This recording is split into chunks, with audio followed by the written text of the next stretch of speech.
Hello，歡迎嚟到阿松塔羅。今日嘅大眾占卜主題咧，就係呢個複雜關係嘅 case 嚟嘅。就係咧，你心目中諗嘅人究竟中意 A 呢個人多啲，定係中意 B 呢個人多啲咧？咁樣，咁你就自行代入啦，即係可能就係究竟呢個人中意我多啲，定係中意另一個人多啲咧？咁樣，咁所以做呢個中占嘅時候，請大家confirm 你嘅對象係真係可能有另外一個人嘅咁樣，或者有人同你競爭緊呢個對象嘅。咁先至再聽落去咁樣啦。咁台面咧會有3個牌組俾大家選擇啦。咁因為我而家唔係喺 studio，都唔係喺屋企，咁所以咧就個錄影嗰個畫面只可以就係提供呢個嘅相俾大家啦。咁左手邊咧有一個好似 Happy Family 咁樣嘅牌卡啦，第一組嚟嘅。中間第二組咧就有隻雀仔圍住個女仔咁樣，呢個係第二組。第三組就有個 Full Moon 咁樣嘅，係啦。咁咧大家揀好咗之後咧，跳翻去後邊相應嘅牌組去收聽結果就可以啦。Hello，第一組嘅朋友仔，咁咧我哋會見到有2排嘅牌卡啦。咁咧上高嗰行嘅牌卡咧就係對方點樣睇同另外一個人嘅關係發展，跟住之後下低嗰行就係對方點樣睇你同佢嘅關係發展。咁首先我哋睇咗同你嘅關係發展先啦。咁咧我傾向會睇到咧，你同你心目中諗嘅人咧，原本已經係喺一段關係入邊噶啦，又或者就係咧，你哋甚或已經係結咗婚噶啦。因為我見到有權杖，唔係 sorry，錢幣女王，再加呢一個教皇嘅牌卡啦，都係一啲比較媽媽啲 feel 嘅牌，或者一啲即係好會照顧人嘅牌卡啦，再加埋一啲關於承諾上嘅牌卡嚟嘅。咁所以我唔排除你睇呢個占卜嘅時候，其實你本身已經同呢個人係喺一個家庭入邊噶啦，又或者咧就係你哋係喺確認關係入邊嘅，只不過呢一個人咧會有咩狀況咧？一陣我會再額外抽牌去睇下你哋嗰個相處嗰個問題喺邊度嘅，因為咧而家照對方點樣睇你哋嗰個關係發展咧，佢會覺得同你即係唔係佢 expect 要嘅嘢啊。所以佢會好，我覺得佢而家都唔係好清晰自己要乜嘅。所以如果佢有另一個對象咧，我諗佢都係處於一個好混亂嘅狀態咯。佢有佢對感情生活嘅執着，或者對佢家庭呢一個即係美滿家庭呢一個嘅定義，佢有佢嘅執着喺度嘅。咁但係表面上係執着啦，但係其實實質佢知唔知自己要乜咧？即係例如點講咧，就係我已經成家立室啦，我應該要負責任啦，咁樣啦，擔起頭家啦。但係可能佢心目中要嘅就係，其實我都好想即係好似小動物咁樣間唔中摸下我個頭仔咁樣，勾下我肚腩咁樣，即係佢都會想有啲可以嗲下對方嘅行為出現啦。咁但係可能基於一個責任上嘅嘢，咁又可能好難展現呢一面俾你睇咁樣。咁所以如果你滿足唔到佢一啲嘅需要嘅時候咧，可能佢就會個心唔舒服，但係個表面應該要做嘅嘢，佢係會照做嘅。咁呢一個係佢對你哋嘅關係嘅睇法咁樣啦。好啦，咁咧我而家咧就即席抽牌啦，就問下究竟你哋相處嗰個即係嗰個阻礙或者嗰個問題sorry 係啲乜嘢都唔使 sorry， 因為你哋唔會睇到個畫面。你哋相處嘅問題或者你相處嘅狀況，大男人一個係咪？十分之極權。等多陣啊！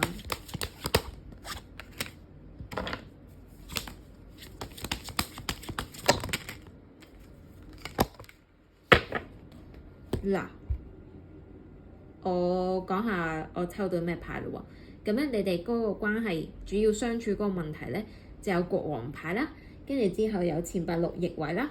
國王頭先都係逆位嘅，跟住之後有個錢幣九啦，跟住之後咧有個解決辦法或者個建議就係女王牌同埋呢個寶劍七。好，首先咧，尤其是如果呢個對象係男性嘅時候咧，我覺得佢係比較即係佢想所有嘢都係佢控制住嘅咁樣咯，即係會比較大男人啲咯。咁如果你話你嘅對象係女人嘅話，都係一樣，即係佢會係想啲嘢係跟佢嗰一套嘅方式去 run 嘅。咁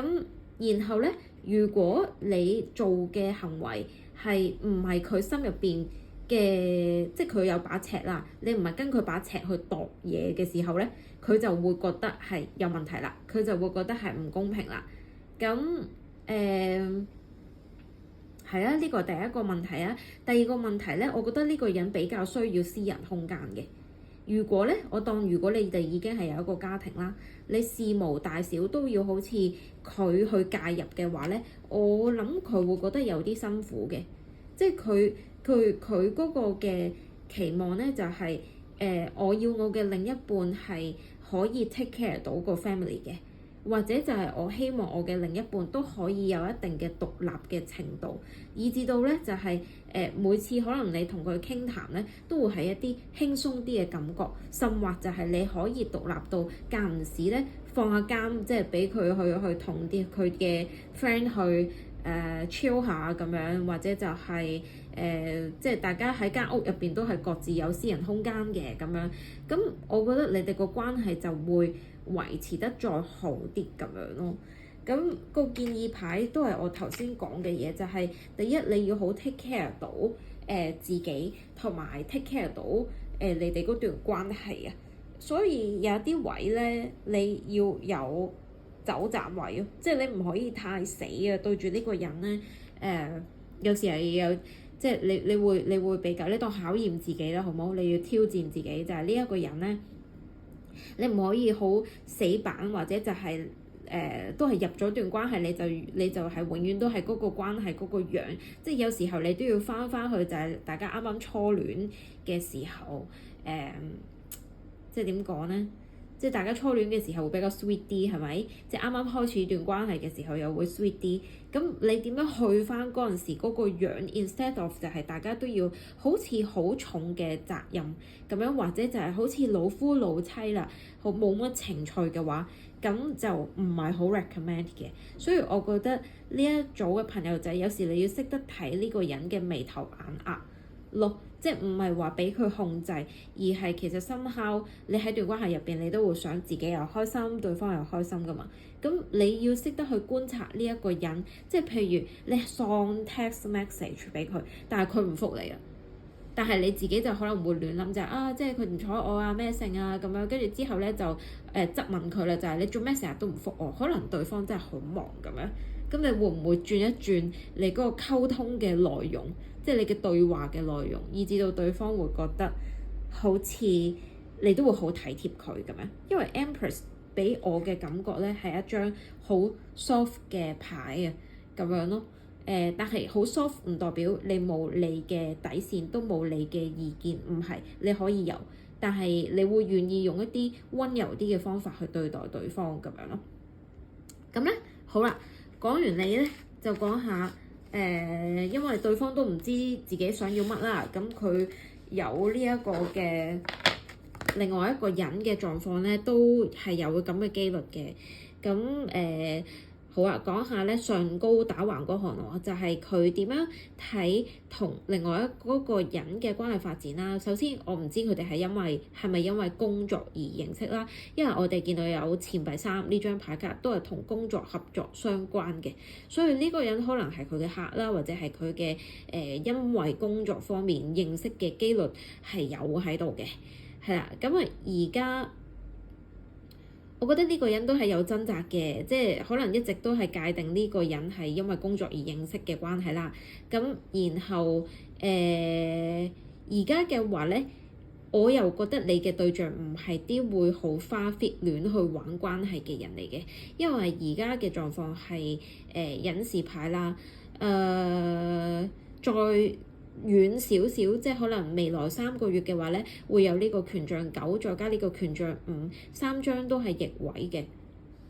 所以我覺得你嘅另一半而家都喺度掙扎緊啊。如果有一段新嘅關係或者有新嘅對象，究竟應該點樣去定位咧？同埋就係條線應該要點樣去度咧？咁樣，所以我覺得呢一組咧應該都仲係即係如果你本身喺穩定關係入邊，然後你懷疑對方係有另一個嘅時候，我覺得都仲可以救到段關係嘅。係啊，即係如果你哋有心嘅話，應該都可以磨合翻嘅。但係耐咗就唔知啦，因為我會睇到而家對方都會覺得啊，即係如果佢稍一係真係因為唔知自己想要乜，又冇好好溝通嘅情況之下咧，就可能識咗另一個人，咁佢咧會自己批判自己嘅呢個人。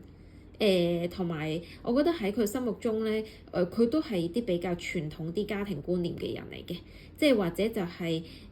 即係講緊，就算你未喺一個 family 入邊，佢會覺得哦，我已經有另一半咯喎，咁唔應該去識新嘅對象咁樣。所以我覺得佢個內心會有好多唔同嘅聲音會去走出嚟啊！即係究竟係同新嘅人一齊啊，定係唔一齊咧咁樣？係啦，咁啊問下啦，實質佢哋嗰個關係嘅狀況係點？因為呢個係問對方，即係唔係你心入邊諗嘅人同對方佢嘅期望係乜啊嘛？咁我哋問下佢而家實際嘅狀況係點？咁啊大家留意啦，因為呢個係大眾占卜啦。即使我而家係即場抽牌，都係 for 一個 reference。有部分嘢你哋係已經，即係有部分嘅你諗嘅對象同嗰個人咧，已經係開始咗段關係㗎啦。因為我抽到聖杯三呢張牌卡啦，再加呢個權杖女王啦。咁我會講咧，你嘅對手都幾有吸引力嘅，同埋有佢嘅脾氣喺度嘅。咁所以如果對方嘅即係你嘅競爭對手啊，如果佢手段係高過你嘅時候，咁你就稍為要留意啦。OK，咁啊係啦，咁啊呢一組嘅朋友仔，如果你有需要去做一個個人專屬嘅占卜，去睇下點樣去測而家呢個嘅狀況嘅話咧，歡迎你預約左上角嘅 IG 嘅 account tarot.wishybug.hk 去揾阿松去做一個屬於你同對方嘅個人占卜啦，係啦，咁啊另外咧，多謝大家收聽呢一個嘅節目啦，咁記得訂閱呢一個嘅阿松塔羅嘅頻道啦，咁啊會不時有一個嘅更新啦，跟住之後咧你可以下低留言講下你嘅 situation 啦，咁方便我去再收集一啲嘅 information 去睇下出乜嘢嘅大眾占卜主題嘅。係啦，咁啊最後就讚好呢個影片啦，支持我嘅製作啦。咁我哋下次嘅大眾占卜影片再見，拜拜。Hello，第二組嘅朋友仔，你哋好。咁咧，今日你哋睇到嘅畫面咧，就會係呢一個嘅抽牌嘅結果啦。咁我主要咧就係問咧對方點樣睇同另一個人嘅關係發展，同埋對方點樣睇同你嘅關係發展。嗱，呢一組咧，我可以話俾你聽係有雷嘅，即係有雷嘅意思就係普通話嘅講法啦，即係就係會可能聽完唔係好開心嘅，咁但係需要知道嘅就係阿松係希望喺呢度係可以幫你解決到個問題啦，咁我會現場會再追問落去嘅，咁如果你 ready 嘅話，咁你再聽落去好冇？好，咁我先講下咧你嘅狀況先啦。你嘅狀況咧就會係下低嘅牌卡。咁你心入邊諗嘅人咧喺過去咧，其實都我覺得你哋呢一個嘅三角關係咧，已經係一段頗長嘅時間㗎啦。同埋我好直接講嘅就係你同佢咧，好似有一啲嘅狀況係割捨唔到啊！即係你自己都有諗過，就係咪應該要放手咧咁樣咯？同埋呢一組嘅朋友仔，即係如果你未喺一個穩定關係或者喺一個婚姻入邊啦，我覺得都還好啲嘅。如果你係喺婚姻入邊咧，我覺得你哋可能直情係已經係有小朋友要 take care，或者就係你哋大家都係養緊一啲嘅小動物，咁然後就係如果真係走嘅時候，咁個小動物或者就係個小朋友究竟係歸邊個去照顧咧？即係會有呢啲咁樣嘅位要去衡量啊！即係尤其是如果去到家庭嘅層面嘅時候咧，係真係好煩嘅，因為沾過唔少呢類嘅 case 都知道大家會有好多好複雜嘅諗法啊咁樣，因為你唔可以淨係顧自己嘅感受，有時候可能你屋企都要負翻一定嘅責任咁樣咯。咁但係如果你講話你係未進入一段關係入邊嘅，咁我覺得都還好啲，即係你係要選擇㗎啦，但係你嘅選擇會好似冇咁，即係我又唔可以講話冇咁難做，即係都難做嘅，係咪？呢啲選擇一定係好難嘅。但係個責任相對嚟講冇咁大，因為涉及嘅只係你同埋嗰個人咁樣咯。咁其實我覺得嗰個人咧，嗱呢個有機會係你係有另一個對象啊，呢度咁都會有呢類嘅 case 嘅，咁你哋自己留意翻啦，係啦。因為我睇到兩種好唔同嘅能量啦，就係咁咯。咁過去咧，其實你或者對方咧，已經係即係本身你哋可能係好 social 嘅人，即係你喺出邊可能都會同其他異性又好，同性又好，都會比較 close，或者就係會比較好容易就玩得埋咁樣。咁而另外一個人咧就會靜悄悄地，好似喺側邊即係觀察啊，即係密切留意自己個地位係點樣啊，會有咁樣嘅狀況嘅。咁所以如果係對方係有其他對象嘅話咧，我覺得唔係一朝一夕嘅事啦，你自己都應該已經睇到係一段時間㗎啦，咁樣咯。又或者就係本身你諗嘅對象，佢係一個好受歡迎嘅人咯，而其實佢冇去特別話要為任何一段關係去停留，或者就係我好直接講就係你唔係佢嗰個最 top 嗰個 priority 會揀嗰個人選咁樣咯。係啦，咁啊當然都有機會係你十分之有魅力啦，跟住之後對方就喺側邊好似眼金金咁樣望住你同另一個人，不過我覺得呢個 case 會少啲啦咁樣咯。咁未來3個月嘅發展又點咧？我哋見到咧有呢個嘅權杖9逆位啦，再加呢一個嘅錢幣國王啦。我都係去翻嗰個 situation。如果你哋本身已經有 family 嘅話咧，我覺得對方咧會好似有少少係想逃離呢一個承擔呢個家庭責任嘅角色啊，即係佢好似想逃避呢一個嘅問題，或者佢會覺得即係好攰，或者就係如果尤其是你啦，係另一個家庭成員啦，跟住之後你會爆佢嘅話咧，佢係會覺得驚，即係佢又唔係驚，而係佢係會為咗要保護自己，咁佢就可能會避咗唔翻屋企啊，成鬼日都唔翻屋企，會有咁嘅狀況啦。咁如果你本身係未進入一段關係嘅，即係可能曖昧，不過你懷疑呢個對象係有其他對象嘅話咧，我覺得如果你係想同佢講話啊，我哋不如定落嚟啦，即係我哋成為男女朋友啦，或者就係我哋之後就要諗結婚啦，呢啲咁樣佢係會逃避呢一類嘅嘢，即係總之你要佢落地生根咧，佢就會 better not 咁樣。係啊，所以呢一個人咧，我覺得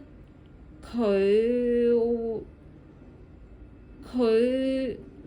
有佢嘅選擇，你不能夠逼佢去做一啲佢唔想做嘅嘢，佢應該係唔會妥協嘅咁樣咯。同埋我唔排除呢一個人可能佢嘅條件都比較優越，所以佢係唔需要將你嘅説話擺喺即係好實際嘅層面去睇，就係佢好似唔需要將你嘅説話擺喺佢眼內咁樣。嗱，呢啲都係啲比較 triggering 嘅信息啊，真係唔好意思，但係我 get 到乜我就要講乜啊咁樣。咁好啦，講下啦，佢點樣去睇佢同另外一個對象嘅感情關係咧，咁我哋見到過去就係聖杯二啦，跟住而家咧就係寶劍八啦，跟住未來咧就係聖杯九同埋呢一個嘅權杖侍者嘅。咁我會講咧，佢哋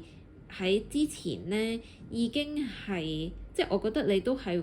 睇到佢係同另外一個人好似好 sweet 咁樣嘅。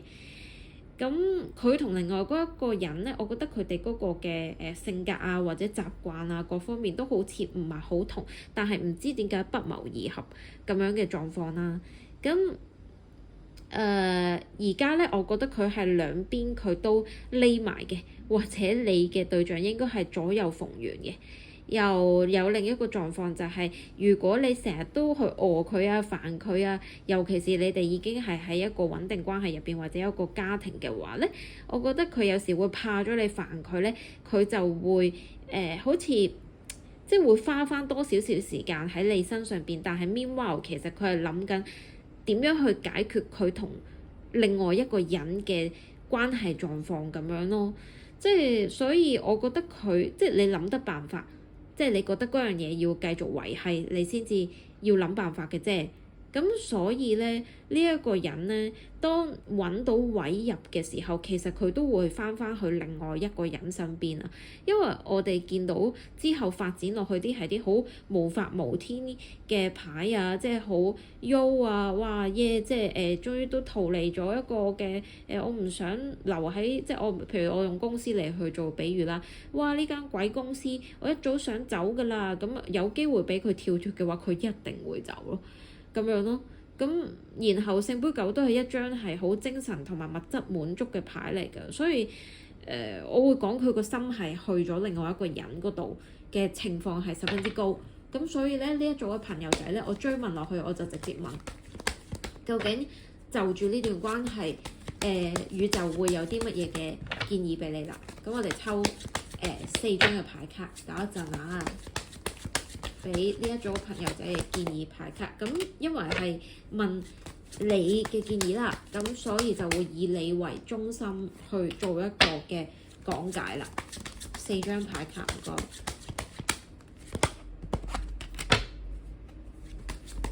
好，咁暫時咧，我哋係啲牌卡真係有權杖八啦，跟住之後塔牌啦、逆位啦。錢幣五啦，再加一個戰車牌。首先，戰車牌都係呢一個嘅巨蟹座嘅牌卡啊，所以係一個即係如果你稍為認識星座，即係巨蟹座都巨蟹座添，巨蟹座咧都係咧對呢一個嘅家庭會係即係家庭觀念好重，即係同埋你會有你覺得要捍衛嘅嘢咁樣啦。咁所以呢一度咧，我會講嘅係第一，我覺得你可以揾人去求救嘅，因為我而家睇到呢張嘅錢幣五咧，佢畫嘅畫咧係賣火柴的小女孩啊，咁啊喺個 church 嘅外邊，咁啊好似好慘咁樣啦。即係第一，我覺得你唔好覺得冇人幫你，你求救嘅話係會有人幫你嘅。咁我唔知道，可能你身邊嘅朋友會俾到啲意見你啦，又或者我都歡迎你去 IG 揾阿松去預約做一個嘅占卜啊，占卜唔知做乜個係咁講到歪晒音咁樣，咁啊係啦，跟住之後咧可能一啲專業人士啦，或者你自己屋企啦，我唔係好建議揾對方屋企嘅人去傾啦。因為多數會有偏見㗎，係啊，咁你要揾人去幫你去面對呢個問題啦。第二樣嘢，你唔好覺得自己即係冇人愛自己，唔好有咁樣嘅諗法啦。咁樣係啊，因為你越係咁樣諗嘅時候，你係越吸引呢個嘅狀況會出現啊。即係好似你越驚嘅嘢就會越出現咁解咁樣咯。因為呢個係吸引力法則嘅。能量上嘅學説嚟㗎，咁會講嘅就係、如果真係有需要去拆咗一啲嗰個根基係唔好嘅關係嘅話咧，我覺得你都要考慮去做啦。因為其實塔牌咧就係講緊好似一棟豆腐渣嘅樓啊，即係你豆腐渣嘅樓，你又 expect 佢要穩陣，其實係有一定嘅困難㗎嘛。你一定要拆晒成棟樓，跟住由個地基從頭去做起，咁嗰段關係先至會 OK 啊。咁所以如果呢段關係已經去到一個崩壞嘅 level 嘅時候咧，你要考慮嘅一定係優先考慮自己咯，而唔係對方咯。係啊，咁當然如果有家庭嘅話，我覺得你都要考慮埋尤其是有小朋友同有動物嘅，咁寵物嘅你就要考慮埋佢哋咁樣咯。即係你淨係為你同埋你要 take care 嘅對象去，即係 take care 嘅小朋友同埋一啲動物去做一個嘅考慮，其他嘅嘢你就唔好理啦咁樣咯。係啦，咁要重新將個關係拆毀咗，再重建翻啦。咁講緊重建關係，可能係都未必係個關係㗎啦，可能係你嘅人生要重建咁樣咯，或者唔排除你之後會有新嘅更加好嘅對象㗎嘛，係咪？咁跟住之後咧。但係呢一個點解話要揾人求救咧？因為如果你已經積咗一定嘅憤怒值喺度咧，其實你有機會會突然間爆對方啊！但係咁樣對你咧係冇乜益處啊，所以咧其實揾人傾下係好事嚟㗎。因為呢一個權杖八俾我嘅感覺就係你唔好太急，即係你要係即件事係應該要處理嘅，但係你要搞清楚個目標先，你要做啲乜，你要拎到啲乜。跟住之後你先再 take action， 咁你就可以守護你重視嘅嘢啦，得唔得？係啦，或者你會得到啲你應該會得到嘅嘢啦，就係咁咯。所以呢一組嘅朋友仔就係要睇你係嗰個感情狀況係喺乜嘢嘅 stage 啊。即係如果尤其是你係喺一個婚姻關係入邊嘅時候，就更加需要揾一啲人俾建議你，聽完意見你先再去行動。咁樣係會係最好嘅。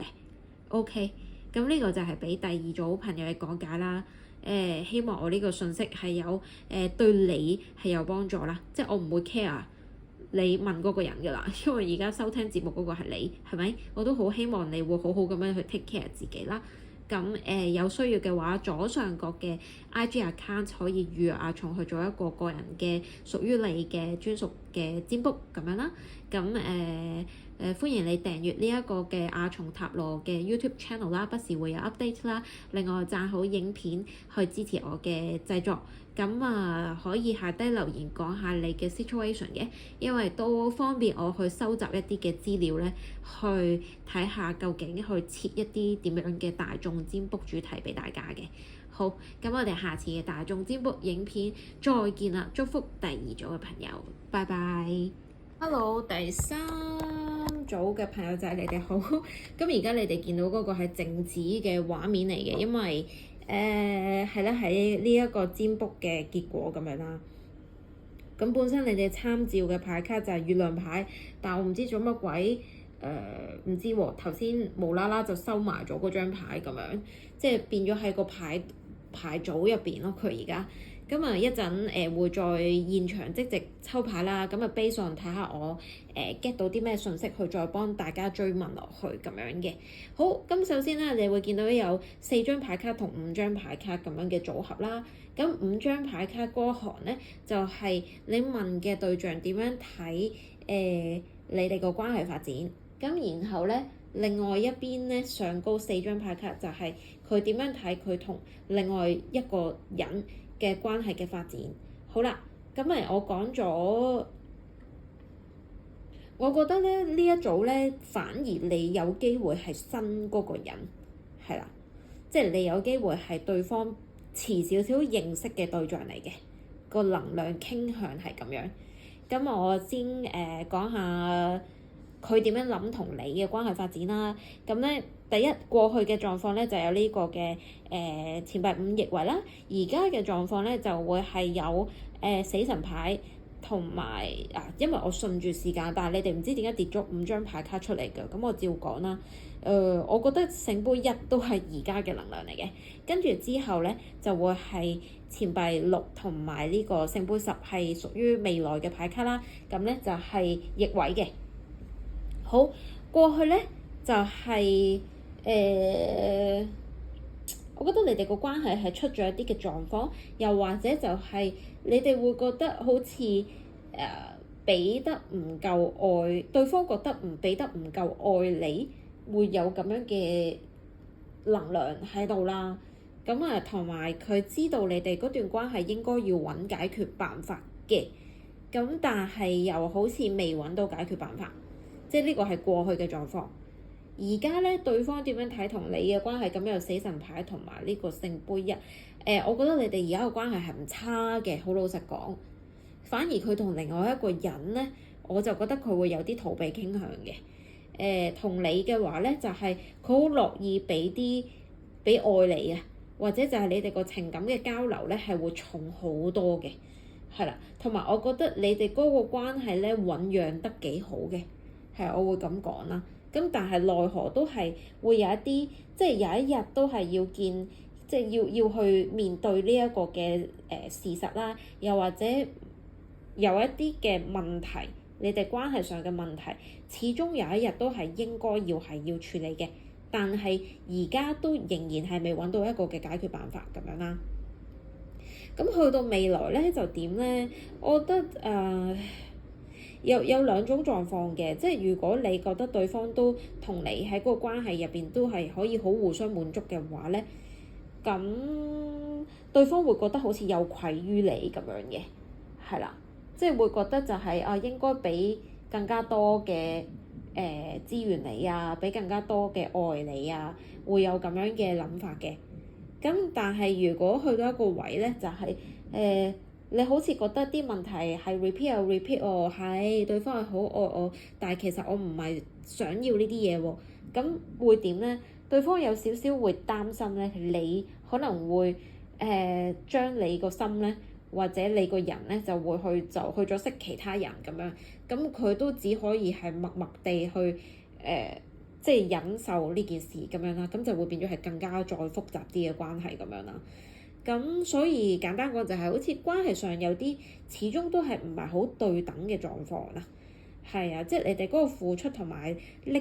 嗰方面 give and take 嗰方面係唔係好對等嘅，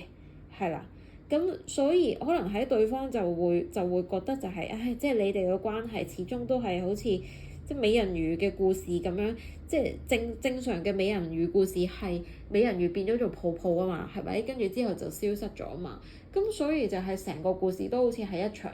虛幻咁樣啦，不切實際嘅嘢咁樣。即係有時佢會咁樣諗你哋段關係，就係好想實現啊嗰個夢想，但係又好似冇方法可以做到喎。咁點算好咧？即係對方會有咁樣嘅狀況嘅，所以就我會再幫你哋追問落去。咁我哋再睇下另一邊廂佢點樣睇同另外一個人嘅關係狀況咧。咁好耐之前已經係我覺得佢已經係唔係好引到呢個人啦，因為整體咧睇嘅牌卡咧有聖杯3啦、錢幣8啦、權杖8，再加呢個嘅權杖10逆位啦。唯一嘅聖杯牌係多個關係嘅牌啦，咁所以我覺得好耐之前，就算可能我當你係後啲嘅人啦，我覺得佢都諗咗好耐㗎啦。即係因為個問題係佢覺得喺呢段關係入邊咧，係咪喺佢同另外一個人嘅關係入邊啊？佢好似付出好多，對方都睇唔到佢好努力啊！呢個有好大機會係佢出軌嘅原因嚟嘅。咁即係出軌好似好難聽啦，但係個問題就係人嚟噶嘛，即係你需要呢個情感上嘅滿足噶嘛，同埋你愛係雙向噶嘛。我覺得最大問題係喺佢同另外嗰個人嗰個關係入邊係睇唔到一啲好有愛嘅流動啊，但係喺佢同你嘅關係入邊咧就睇到嘅。咁所以會講就係可能佢喺另一段關係入邊付出咗一段都好長時間啦，但係嗰個人睇唔到。咁另外一個講法就係佢而家會好似用工作嚟去做一個嘅藉口咧，就忽略嗰個人咁樣咯。咁我會講咧，嗰個人咧都唔嘢少嘅，即係嗰個人咧係好似你忽略我啊，咁之後我就會追擊你咁樣啦。咁所以咧就會係有一個好攰嘅狀況咯。係啊，所以會睇到好似佢同嗰個人咧係類鬥類嘅狀況居多嘅。咁我就直接問啦。咁佢同另一個人嘅嘢，我唔會多問啦。但係同你嘅關係咧，我就可以問下，其實佢下一步嘅行動會係啲乜嘢啦？好，咁我哋抽3張牌卡睇下你問嘅人佢下一步嘅行動係乜？我哋要3張牌卡。做咩呢個人好似好忙咁嘅？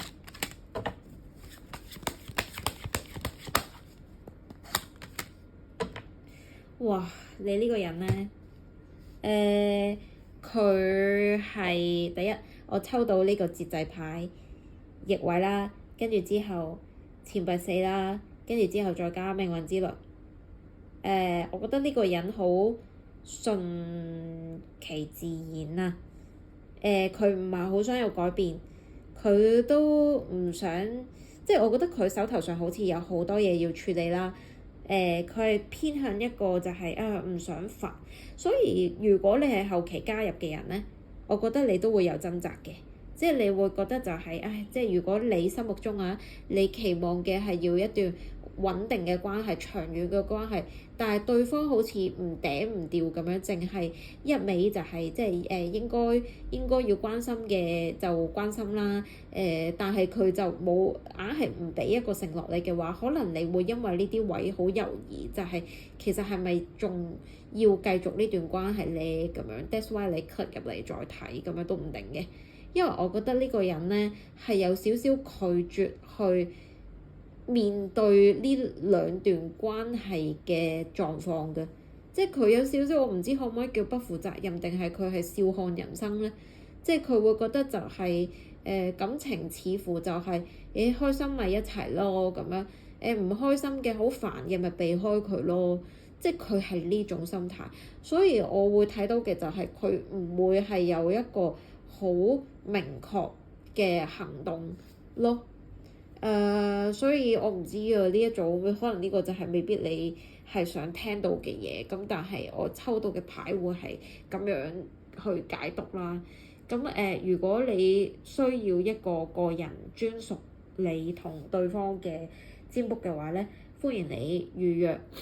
IG 去做一個嘅占卜啦。咁就係左上角嘅地址啦，tarot.mushibahk 咁樣啦。咁然後咧記得訂閱呢一個嘅 YouTube channel 啦，因為不時會有 update 嘅。咁然後留言講下你嘅狀況，咁係可以俾我可以收集一啲嘅資訊啊，睇下下一次嘅大眾占卜可以問乜咁樣。咁最後就係讚好影片支持我嘅製作啦。咁我哋下次嘅大眾占卜影片再見，祝福第3組嘅朋友，拜拜。